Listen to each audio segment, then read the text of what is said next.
Alrighty, hello everyone. It is Tuesday, October the 18th. It is currently 9 o'clock, which means it is time for PLAR History and Geography here at WASA. Here, once again, my name is Jonathan and I am your teacher for this course.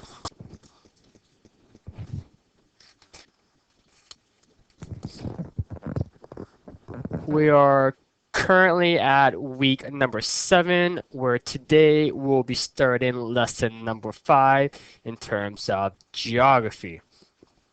But before we do that, again, you can get a hold of me anytime outside of our class, during my office hours. Give me a call in my office. My cell on evenings and weekends. Send me an email, Facebook, fax, all that. If you want to listen and participate live right now in class, simply just call the WASA studio. And that way you can listen and participate that way as well. Sorry for any confusion in terms of class cancellation or switches with Bonnie. Last week I mentioned that myself and Bonnie will be switching classes yesterday and today. However, that did not happen. Bonnie's community visit trip flight got canceled, which means that everything's normal.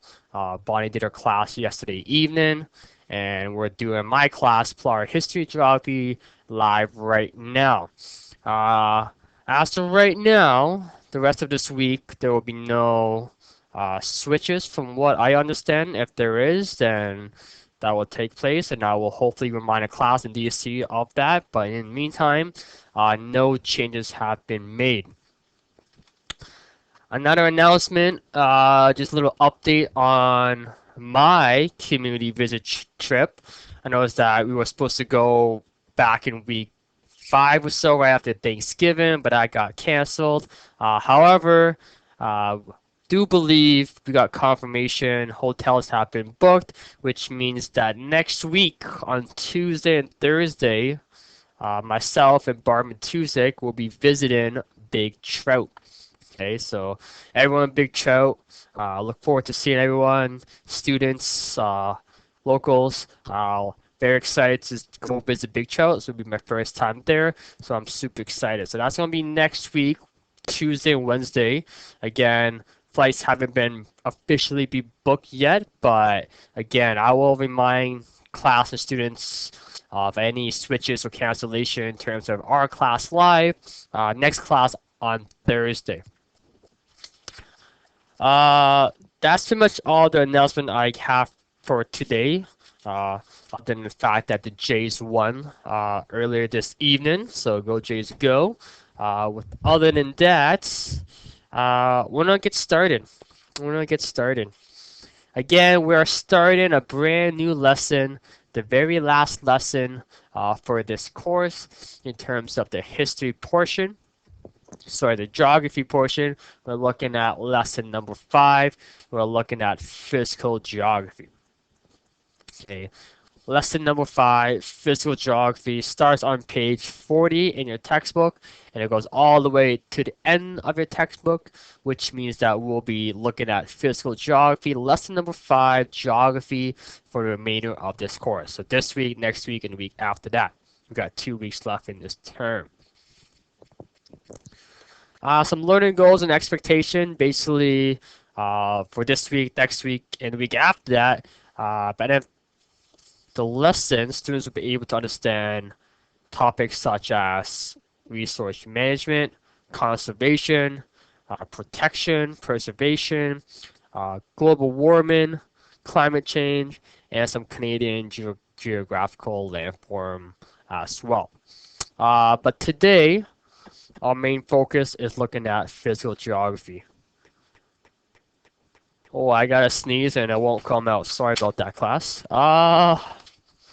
Let's get to what we will be discussing today. So, I'm gonna write this out. Some learning goals, topics that we will be discussing tonight in our class. Again, class and students, feel free to stop by your learning center call in, log on to Smart Bridget. You can do that at your Learning Center or even at home, as long as you have some sort of internet access. So hopefully some students will be joining us very shortly and we will talk to them. But in the meantime, we're just going to continue on with our lecture. Where were we? Lesson number 5. We're going to be looking at lots of more definitions like we always do. We'll be defining physical geography, which is our main topic today.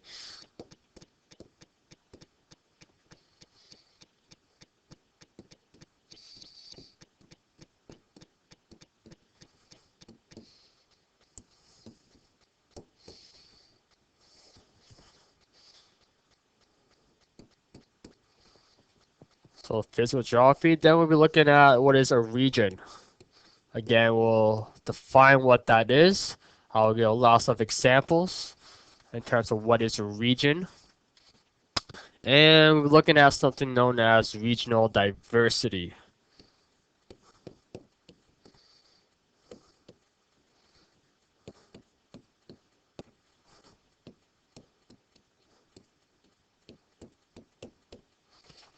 And then we'll be looking at assignment number 11.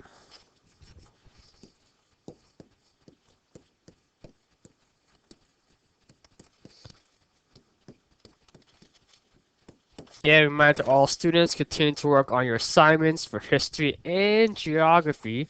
Again, don't feel stressed out, don't be discouraged. Just continue where you left off. Even if you're a bit behind or ahead or where we're at, just continue to work on your assignments. Very, very important. Again, if you need any help, please get a hold of me. Let me know. Remember, I'm here to help. All right, so very short lesson, but doesn't mean we'll end early tonight. We'll just continue on with our other half. We'll be continue looking at physical geography. So let's begin. Let's begin. So physical geography. What is physical geography? Again, this is in your textbook. All of what we'll be discussing will be on page 40 as of right now. So you can flip to your workbook. Sorry, the textbook. We're on page 40.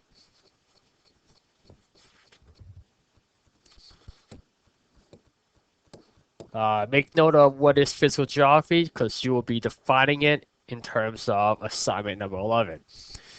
So in your textbook, it simply says physical geography is the study of natural features of the Earth's surface and its current aspect. So we're looking at what is physical in terms of features on the Earth's surface and what's around us in its current aspect. Okay, make note of that. Study of natural features of the Earth's surface in its current aspect.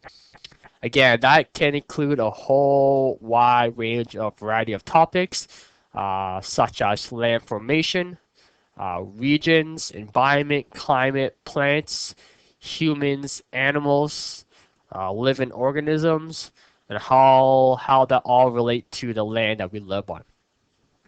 Okay, so what is physical in terms of its movement, in terms of its distribution, in terms of plants, animals, humans, how we all relate to interconnect to one another. So that is physical geography. Okay, the study of natural features of the Earth's surface in its current aspect. Again, land formations, regions, environment, climate, plants, human, animals, and so much more.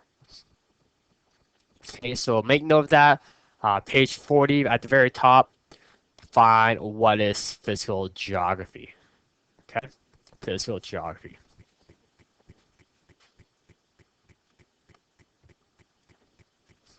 Next definition is what is a region. Very broad definition that we hear pretty much all the time. But what is a region? We currently all live in a particular region. Yeah, but what is a region? So again, let's define what is a region. Again, all this is in your textbook, page 40. Okay, textbook page 40. A region can be defined as a set of characteristics. A set of characteristics. Something that a particular area or a place has something in common, a set of characteristics, something that stands out, something that defines it. Okay, it could be endless amount of different variations. So it could be mountains, could be rivers, could be humans, could be population, culture that defines a region. But something that's defined as a set of characteristics, something that it has in common, something that makes it stand out. Again, it could be mountains. For example, the west coast in Canada has mountains, so that's kind of like a region. A region has imaginary lines that divides into territories. Okay, it doesn't have physical lines, but it has imaginary lines. So, for example, Canada, Canada has 10 provinces and 3 territories, but if you look at it from a broader standpoint, Canada is just one giant landmass that divides into different territories and different provinces. Okay, there's no physical boundary that says this is Ontario and this is Manitoba. Yes, there's a sign that says welcome to Ontario or welcome to Manitoba, but there's no actual physical uh, points or barriers that state what is a particular region. Okay, it's just the imaginary landmark that we use. So maps are important as well.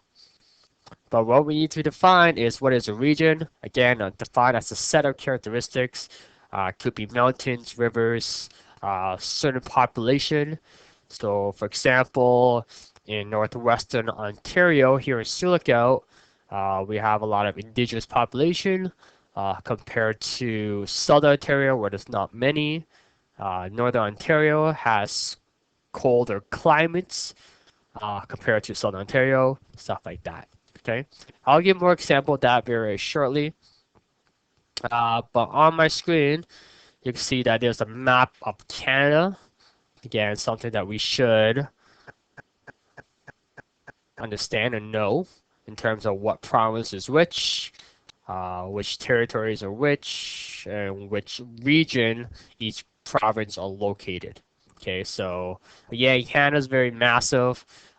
Coast to coast, we have the Atlantic Ocean, Pacific Ocean, and the Arctic Ocean, so very massive. Uh, a lot of different provinces and different territories. So if you broke that down even further, again, we all know which province is which, Ontario, Quebec, Manitoba, and so forth.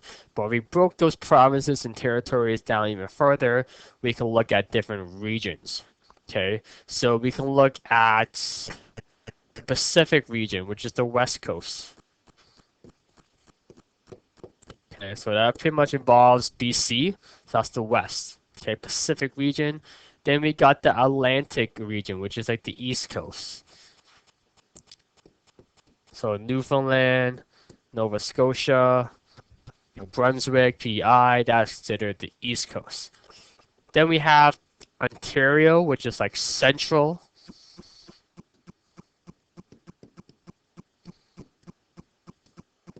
So we can look at Ontario and Quebec as central. Okay, we can combine those two regions as central Canada. We have the prairies.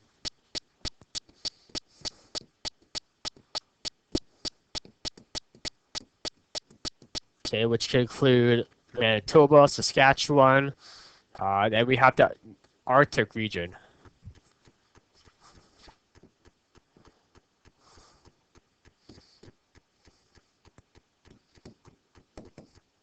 Arctic region as well. Okay, so different landforms, different regions around Canada. Again, imagine the province of Ontario. Again, Ontario is absolutely massive. If you had the opportunity to drive across Ontario, it is take really long time and is really massive. But we can even break down regions in terms of Ontario. Again, we can look at Northern Ontario, Eastern Ontario, Southern Ontario, Central Ontario, and so forth. Okay, but there's no actual physical boundaries that define what is what. Okay. Uh, so for me, I like to note that anything north or west of Sudbury, give or take, in my opinion, is classified as Northern Ontario, based on its limited population, based on colder climate, and so forth. Whereas if we go below Sudbury, towards the GTA, Toronto, all that, dense population, lots of jobs, lots of opportunities. Again, that can be found as Southern Ontario. But here in Silicout, which is located about over here, you have a stake. We are classified as Northern Ontario. Again, all of our communities up north, we are under Northern Ontario. Again, it could be climate. Again, we have a lot more snow, much colder in the wintertime. We all know that. So again, different sets of characteristics that defines a particular area can be called a region. Okay, a region. Okay, hope that makes sense. Again, if there's any confusion, just let me know, but that is regions.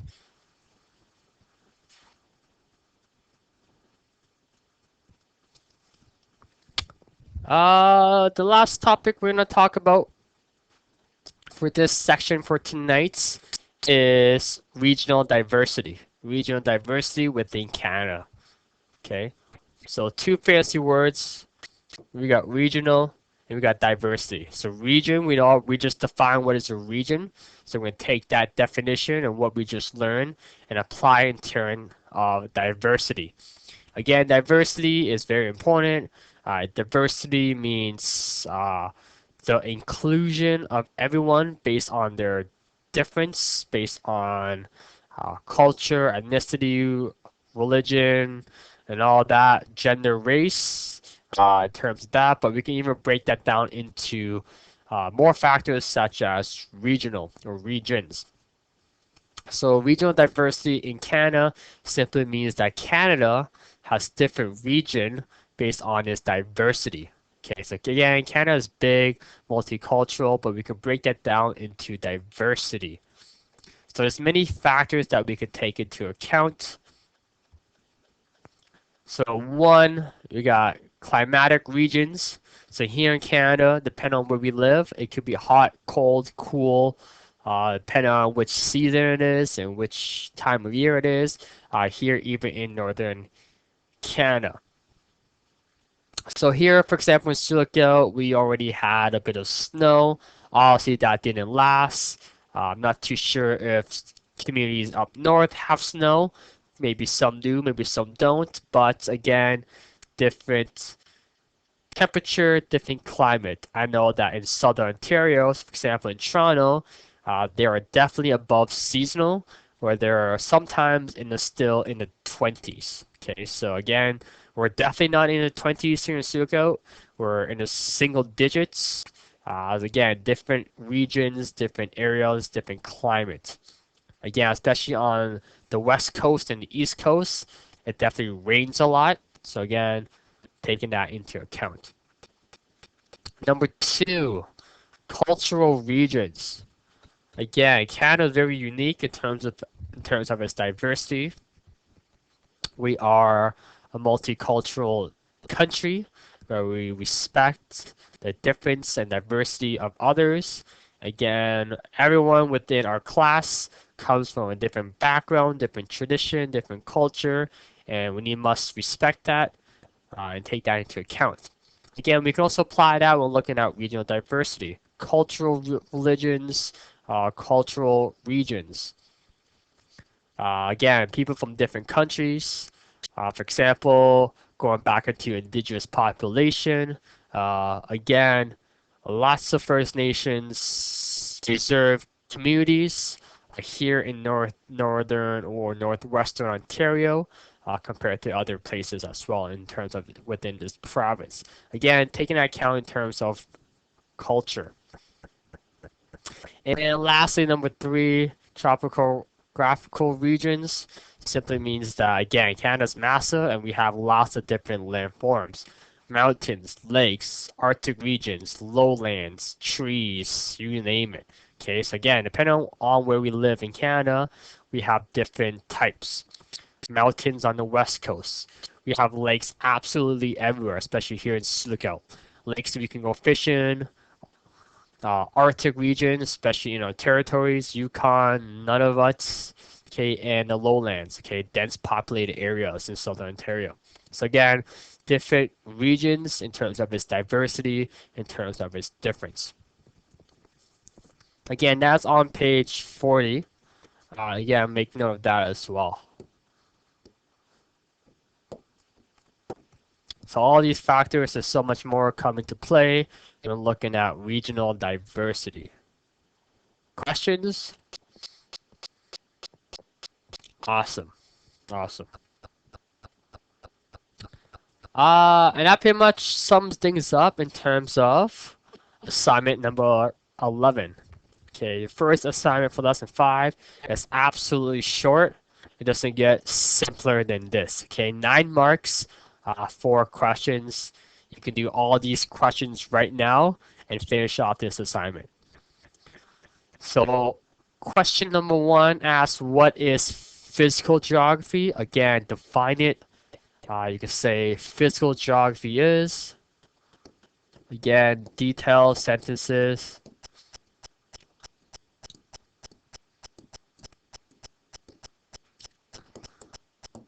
So physical geography is, it's a study of this. Again, 2 marks.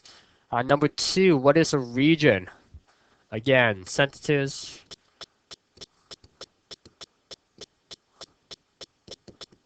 A region is ... Again, define what is a region.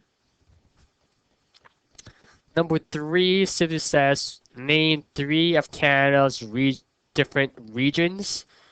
For this part, I'm looking at regional diversity. Okay.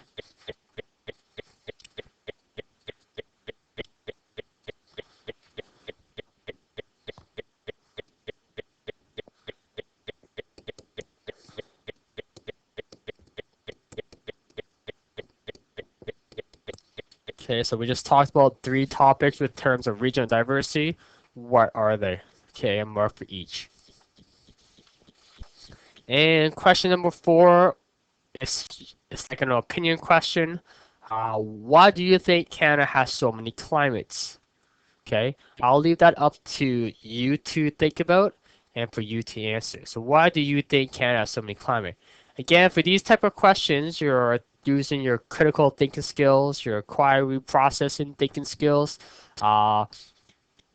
using your own lived experience. So why do you think Canada has so many different climates? Again, there's no right or wrong answer, as long as you back it up and explain it in terms of why you think Canada has so many climates. Okay? Again, all this is on page 40 in your textbook. Okay, so all you need for assignment number 11 is page 40.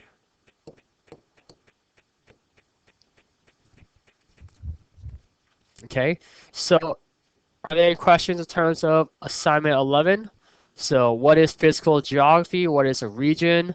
Name the 3 regional diversity. And why do you think Canada has so many different climates? Okay, I'm going to blow my nose and I'll come right back, okay?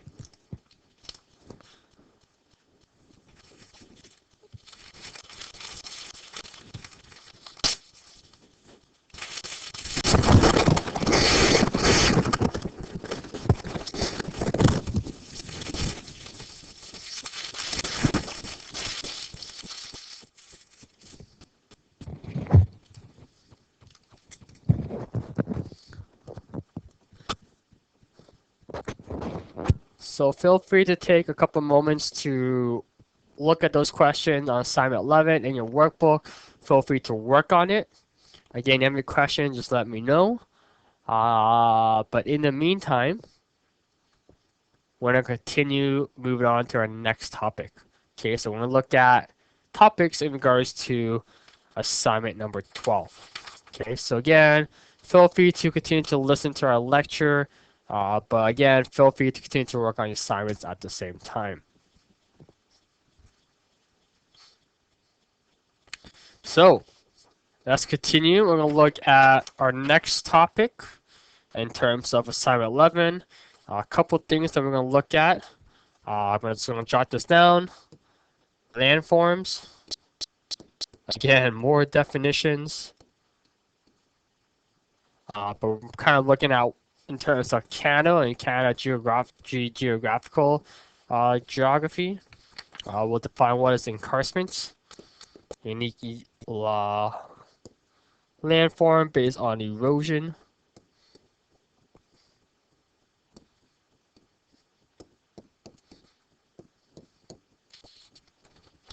We're looking at something called the Biosphere Reserve.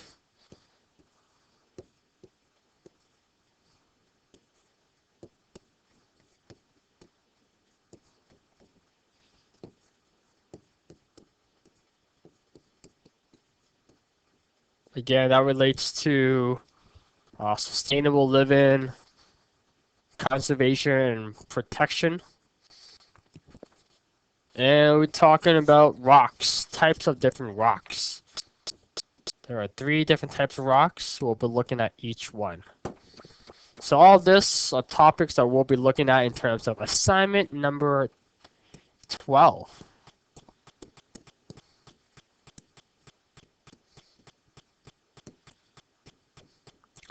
So hopefully we can finish this part tonight.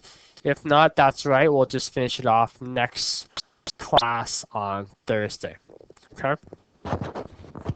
Again, this is still within lesson number 5. Again, that starts on page number 40. So different landforms within Canada. Again, going back to our topic of landform and regions, we know what is a region, but applying that into Canada's landform. Again, Canada has so many different landforms. Again, depending on which province we live in, sorry, I should say. Just so many. Again, it's not important to note the names in terms of like the Western Cordelia or the interior plains, the Canadian Shield, the lowlands. Just note that there are many, but we're going to just focus on one physical region landform in Canada. Okay, just one. And kind of explain why that is important. And that is when we're looking at the Canadian Shield. Okay, the Canadian Shield. This giant green space that I see within the map of Canada. Okay, the Canadian Shield. We're going to talk about the Canadian Shield because it's the landform that we lived in that affects most of our communities. So I'm going to talk about the Canadian Shield.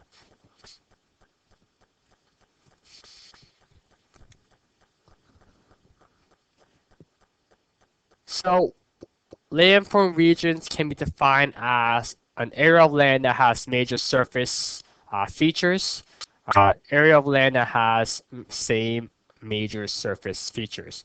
So again, something that has in common, but has same major surface feature. The Canadian Shield, again, is an example of a Canadian landform physical region. It takes up pretty much half of Ontario and a good chunk of Canada. Okay, so good chunk of our communities in terms of our northern communities, and here in Lookout, we fall under the Canadian Shield. So the Canadian Shield and why it is significant, what makes it stand out. Again, the largest landform region in Canada. It's pretty much half of Canada, half of Ontario. Again, a big landform region within Canada. What makes it unique and stand out is that it has poor soil, so not good soil for vegetation, and it has a lot of rough terrains, which means that it's discouraged for farming. Again, not good for vegetation that can be grown within this landform. Other factors within the Canadian Shield is that we have as that within it, it has countless amounts of lakes and ponds and rivers due to glaciers, and it has tons and tons of trees. Okay, when I mean tons of trees, just tons and tons of trees. So if anyone has the opportunity to drive across Ontario, Highway 11, Highway 17, you notice that as you're driving, all you see is trees, trees, and more trees, and lakes, such as Lake Superior, the Great Lakes, but lots of different trees. So again, that gives you a sense of the landform within Ontario, a good chunk of Ontario, and a majority of the Canadian Shield. Okay, lots of rocks, lots of trees, lots of lakes. Okay, so again, another fact that makes the Canadian Shield stand out is that it has lots of rich minerals. Okay, hence why it's known as storehouse of rich minerals. Again, within this landform, you can find metals, copper, lead, nickel, zinc, uranium, lots of different rich minerals. Okay, for example, Sudbury is a mining city. So again, example of within the Canadian Shield. The Canadian Shield is so unique is that it takes place in a lot of Canadian history based on its visual painting representation. You can read about it in terms of literature, arts, and drama. So a lot of Canadian history and that aspect in terms of visual, literature, arts, and drama are based from the Canadian Shield, based on living on the land, the trees, the lakes, and all those different factors. Okay, so that's the Canadian Shield. Again, kind of note why it is important. One emphasis that I put a star beside is that it has lots of rich minerals. Okay, lots of rich minerals, metals, copper, lead, nickel, zinc, uranium. Okay, make note of that. Again, that's all on page 41 in your textbook. Yeah, so please make sure you go back and check that out in your textbook.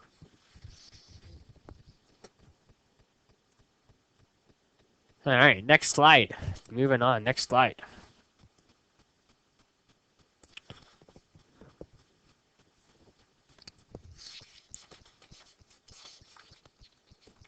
So continue on with our lecture right now. We're going to define our next definition.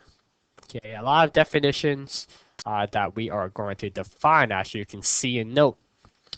Next one is what is encarcements. Encarcements, basically a fancy word that can be simply summed up as a steep slope or a cliff. Okay, a big hanging cliff, a big slope in terms of its elevation, in terms of its height.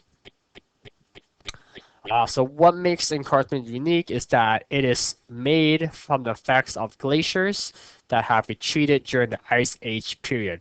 So millions and millions, thousands of years ago, our continent of North America was once covered in thick sheets of ice. So if you watch the movie Ice Age, that little cartoon movie, boom, that was a little example of that. Again, we were covering thick sheets of snow, ice, glaciers. Once that I have all melted and retreated, it has carved out lakes, made hills, and ridges, okay, that we still have today. So a lot of lakes that we see now, for example, here in Silicate or within this region, even the Great Lakes, Lake Superior, Ontario, and so forth, are from the effects of glaciers. Okay, so even encarcements are made from the effects of glaciers. So encarcements can be defined as, again, cliff that displays the transition between different rocks formations formed by faults. In other words, just a giant cliff, steep slope in terms of its elevation and its height. In your textbook, it defines what is encarcement on page 42. There's also a little article in your textbook that is entitled, What is the Niagara Encarcements? This is an actual physical thing, okay, within Southern Ontario, near Niagara, near Orangeville, near Milton, in that particular area in Southern Ontario. Uh, this article starts on page 44. Okay, so this article that talks about what is the Niagara Escarpment is on page 44. Please make sure you go back and check it out and read it or skim through it, because you'll see a question on assignment 12 that relates to this article. Okay, so again, not an opportunity for the class of students to explore, read different types of sources within your textbook that explains the significance of what is escarpment. So again, this article right here, I have my screen. It's on page 44.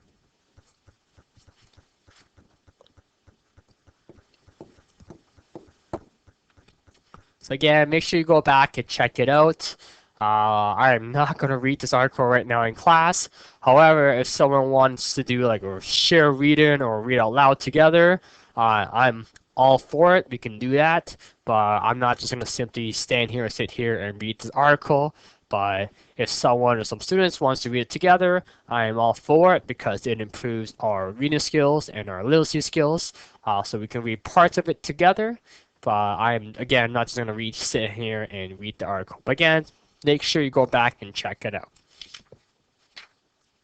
Basically, to summarize it up, it talks about how it was formed, how Niagara Escarpment was formed, based on glaciers, based on erosions, based on time, and all those other effects.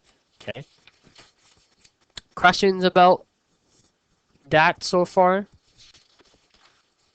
Questions in terms of landform regions, questions on the Canadian Shield, which is an example of landform regions, any questions in terms of escarpments and the Niagara escarpments. Yeah, make sure to take note of all of these topics.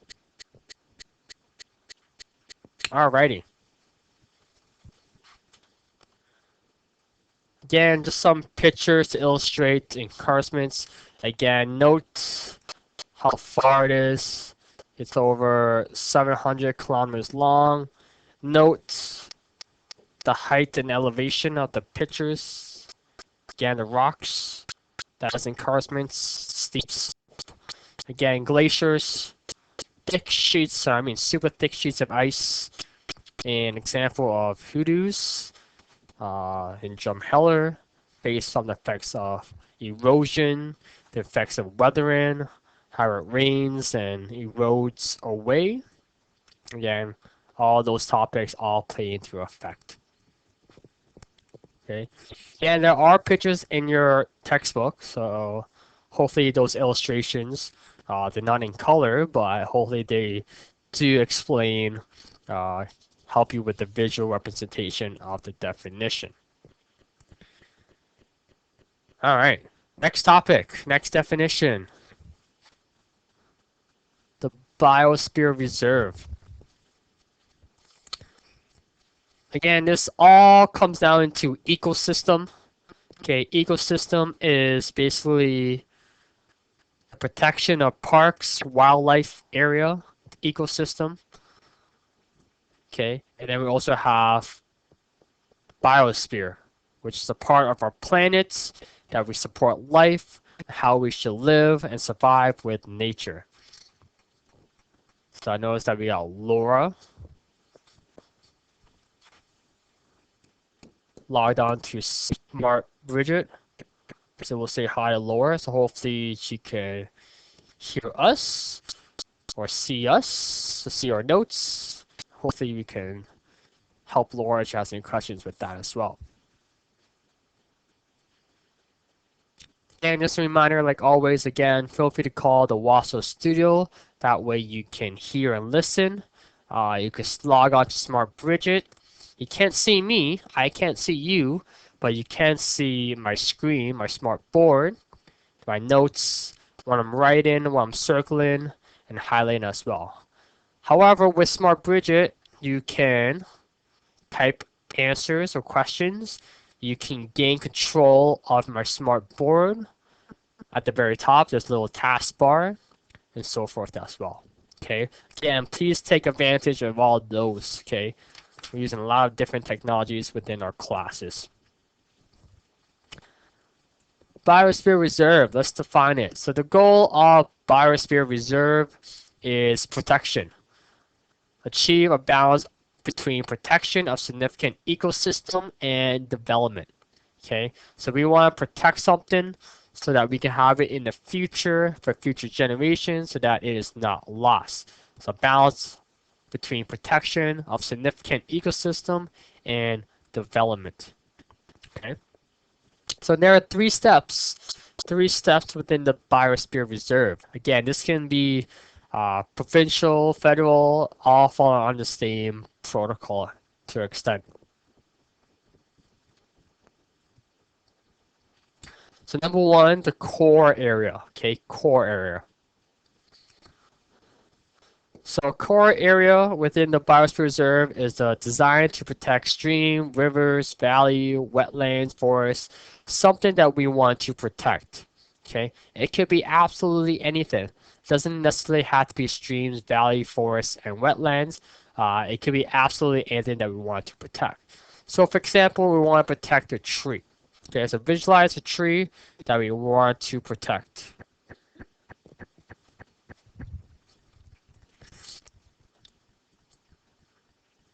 Number two is the buffer zone. Buffer zone. The buffer zone is activities to conserve.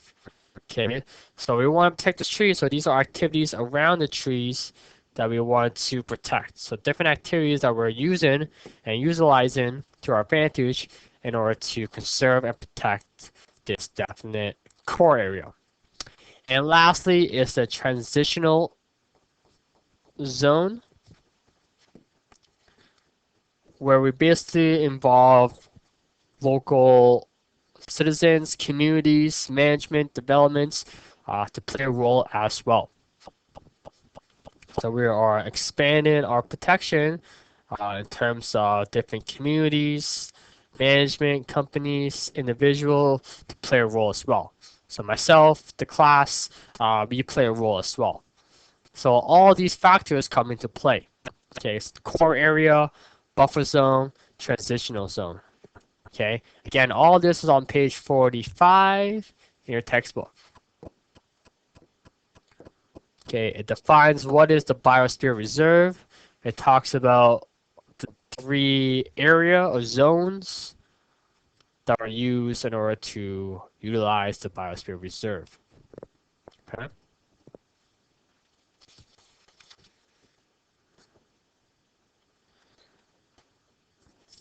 And the last topic we want to talk about for tonight are rocks. Okay, rocks. There are three types of rocks: igneous, sedimentary, metamorphic. Okay, we'll define which is which, and I'll give some class example of which is which. Okay, so we'll start with one, igneous rock. Okay, igneous rocks are basically found and formed underground, basically from volcano eruption. So a volcano, when a volcano erupts and that lava cools off, it turns into a rock called igneous rock. Okay, so that's one way it is formed. It's also formed underground as well, but basically it's melted rocks cooled from magma that cools off, known as igneous rock. Okay, so visualize a volcano, boom, it erupts, it cools off, it creates this rock called igneous rock. Some example of igneous rocks are granites,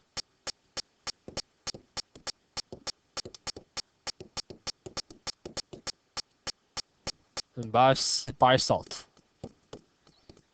Okay, there are definitely tons more different types of rocks, but these are just some example of different names of rocks. Next, sedimentary. Simple to remember. Sedimentary rocks simply have layers. Okay, so if you see a rock that has different lines in it, it's a good chance that it's a sedimentary rock. You can simply find these near bodies of water, so rivers, oceans. So basically, sedimentary rocks are formed by erosion. Okay, the effects of weather and water. So you have your igneous rock. When water breaks that down over time, and I mean after a long time, heat and pressure breaks down that rock. Hence why we have different layers. It often washes sits at the bottom of rivers and oceans, and it has different layers. Okay, so again, any rocks that you find that have different layers, good chance that it's a sedimentary rock. Example: sandstone,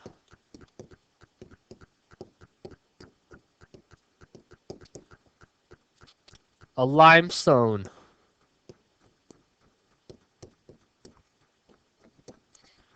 chalk, and clay are all example of sedimentary rock. And so much more, of course, so much more.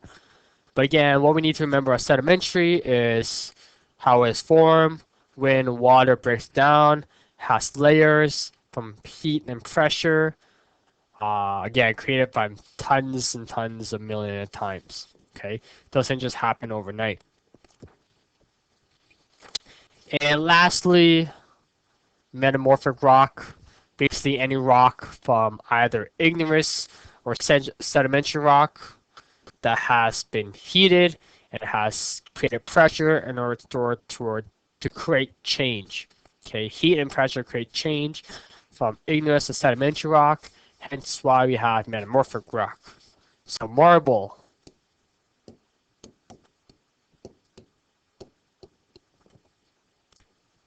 slate, all example of metamorphic rock.